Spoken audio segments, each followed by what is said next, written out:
தமிழகத்தில் சுமார் 50 முழு இயந்திர தீப்பெட்டி ஆலைகளும் 320 பகுதி இயந்திர தீப்பெட்டி ஆலைகளும் 2000க்கும் மேற்பட்ட தீப்பெட்டி மேக்கிங் சார்பு ஆலைகளும் இயங்கி வருகின்றன. இத்தொழிலில் நேரடியாகவும் மறைமுகமாகவும் சுமார் 5 லட்சம் தொழிலாளர்கள் ஈடுபட்டுள்ளனர். இவர்களில் 90% பேர் பெண்கள் என்பது குறிப்பிடத்தக்கது. தீப்பெட்டி உற்பத்திக்கு தேவையான பாஸ்பரஸ், குளோரைட், மெழுகு, அட்டை மற்றும் காகிதம் போன்ற மூலப்பொருட்களின் விலை நாளுக்கு நாள் அதிகரித்து வருகிறது. குறிப்பாக இஸ்ரேல், ஈரான் இடையிலான போர் பதற்றம் காரணமாக ஈரானிலிருந்து இறக்குமதி செய்யப்படும் மெழுகு அட்டை மற்றும் பாலித்தீன் பைகளின் வரத்து கடுமையாக பாதிக்கப்பட்டுள்ளது. இச்சூழலை பயன்படுத்தி இந்தியாவில் மூலப்பொருட்களை இருப்பு வைத்துள்ள நிறுவனங்கள் விலையை கடுமையாக உயர்த்தியுள்ளன. சில மாதங்களுக்கு முன்பு 1 கிலோ 80 ரூபாய்க்கு விற்ற மெழுகு தற்போது 150 ரூபாய்க்கு விற்பனை செய்யப்படுகிறது. பாலித்தீன் பைகளின் விலை கிலோவுக்கு 60 முதல் 100 ரூபாய் வரை உயர்ந்துள்ளது. இதேபோல் பாஸ்பரஸ், குளோரைட் மற்றும் காகித அட்டைகளின் விலையும் உயர்ந்துள்ளதால் உற்பத்தி செலவு பன்மடங்கு அதிகரித்துள்ளது.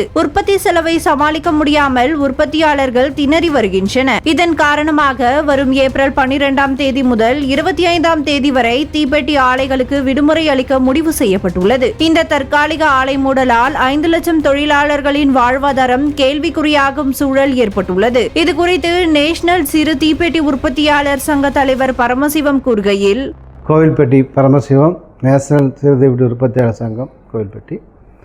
இந்தியாவுக்கு தீப்பெட்டி 100 ஆண்டுகளுக்கு மேலே ஆயிடுச்சு. 1923ஆம் ஆண்டு சிவகாசியில் கையால் ஆரம்பிக்கப்பட்ட தீப்பெட்டி தொழில் மெல்ல மெல்ல அதனுடைய பரிமாண வளர்ச்சியில் பல்வேறு சைஸுகள், பல்வேறு குவாலிட்டியில் நவீனமான ஒரு தீப்பெட்டிகளாக இன்றைக்கி தயாரித்து இந்தியாவுக்கு தேவையான 90% தீப்பெட்டிகளும் தமிழ்நாட்டில் தான் தயாரித்து அனுப்புகிறோம்.